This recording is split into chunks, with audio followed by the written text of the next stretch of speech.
के लिए हो। और जब हम इस इच्छा को जानते हैं, जब हम इस उद्देश्य को लेकर हम जब प्रार्थना करते हैं, तो निश्चय जाने उस समय हम नम्र और दीन होते हैं। हालेलुया। उस समय हम नम्र और दीन होते हैं। सबसे पहले उपवास हमारे अंदर नम्रता और दीनता और परमेश्वर के भय को लेकर आने पाए। दूसरी चीज, इसी में इज़रा कहता है, प्रार्थना करता है, और उसने अपने और अपने बाल बच्चों और अपनी समस्त संपत्ति के लिए सरल यात्रा मांगी। और हम सब जानते हैं कि हम अभी इस जंगल के रास्ते में से होके चल रहे हैं, है ना।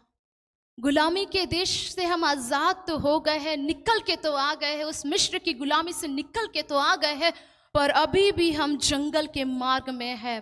अभी हमारी यात्रा खत्म नहीं हुई है।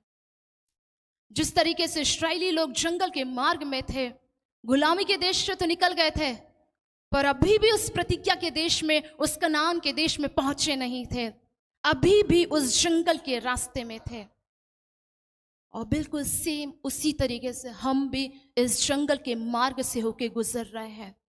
अभी तक हम उस प्रतिज्ञा के देश में नहीं पहुंचे, और अगर नहीं पहुंचे हैं तो हमें इस उपवास प्रार्थना में अपने बच्चों के लिए और अपनी धन संपत्ति के लिए हमें प्रार्थना करनी है।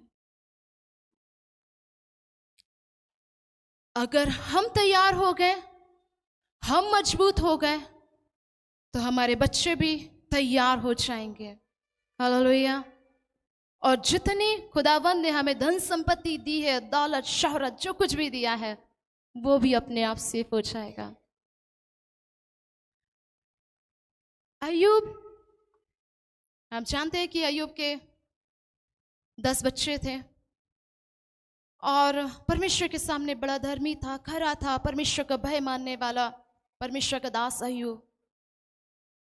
उनके बच्चे आपस में भोज करते थे, बुलाते थे, उत्सव मनाते थे। और जब ये भोज उत्सव खत्म हो जाता था तो अय्यूब अपने बच्चों के लिए प्रार्थना करता था, होम बलि चढ़ाता था, पाप बलि चढ़ाता था। उसको ऐसा लगता था, अरे कहीं उत्सव मनाते मनाते, खुशी मनाते मनाते, कहीं गलती से इन्होंने पाप तो नहीं कर दिया। उसके लिए वो क्या करता था, परमेश्वर के पास जाता था, क्षमा मांगता था, ताकि उनके बच्चों के ऊपर कोई भी हानि ना आने पाए। आज हमारे भी उपवास का महत्व होना चाहिए कि यदि हम उपवास कर रहे हैं तो सबसे पहले तो खुदा से कहे, खुदा आप मुझे तैयार करें। क्योंकि यदि आज हम तैयार हो गए तो हम एक अच्छे मध्यस्थता करने वाले बन जाएंगे, अपने बच्चों के लिए, अपने परिवारों के लिए। जो तैयार है केवल वही युद्ध में खड़ा रह सकता है। हालेलुया। और हम सब जानते हैं कि हम मसीह यीशु के योद्धा हैं, और योद्धा तैयार होना जरूरी है। और ये आत्मिक युद्ध है जिसे हमें उपवास के साथ ही तैयारी करनी पड़ेगी, अन्यथा बहुत सारी ऐसी अदृश्य ताकतें हैं जिससे हम इस शरीर के बल पे हम कभी भी उसका सामना नहीं कर पाएंगे। एक और चीज, जब हम उपवास करें तो खुदावन से कहे, खुदा हम अपनी सोच के अनुसार नहीं, पर प्रभु हम आपकी इच्छा के अनुसार, जो आपकी मर्जी है उसके अनुसार उपवास करने पाए। क्योंकि अक्सर ये होता है कि हमारा देखना मनुष्य के समान है, मनुष्य की इच्छा के अनुसार होता है, और बिल्कुल सेम हम वैसे ही उसी तरीके से हम उपवास करना पसंद करते हैं या सोचते हैं, है ना।